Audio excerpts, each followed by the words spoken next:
Сәлем достар, егер сүтіңіз ашып кетсе, еш қам жемеңіз.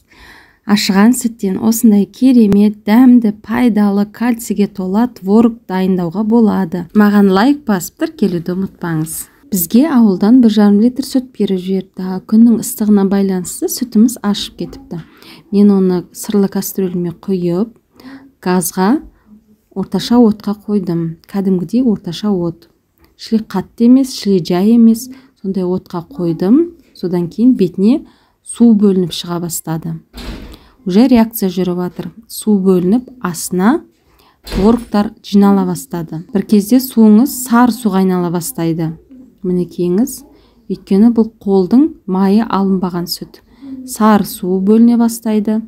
Осы кезде араластырып, астын жай басып, 15 минут жақсылап қайнатасыз. Сүтіңіз қайнаған кезде астына іртік-іртік болып творогтар жиналып, бетіне суы бөліне бастайды. Ерте өшіріп қоймаңыздар, уақытына қарап 15 минут жай отта қайнатасыз. Дайын болған кезінде бетіндегі суы ерекше сары болып қайнайды. Осындай сүзіп алатын ыдыстар дайындайсыз. Сүзгішпен творогтарыңызды сүзіп алып, бөлек ыдысқа қоясыз. Сілкіп-сілкіп сүзесіз, өйткені бойындағы сулары кету керек. Жақсылап сүзіп аласыздағы. Сүзіп алған творогымызға қант салып, 2-3 қасық қант салып, жақсылап араластырамыз. Қаймақ салсаңыздар да болады. Дәмі өте керемет, пайдалы, кальцийге толы творог осылай оңай дайындалады.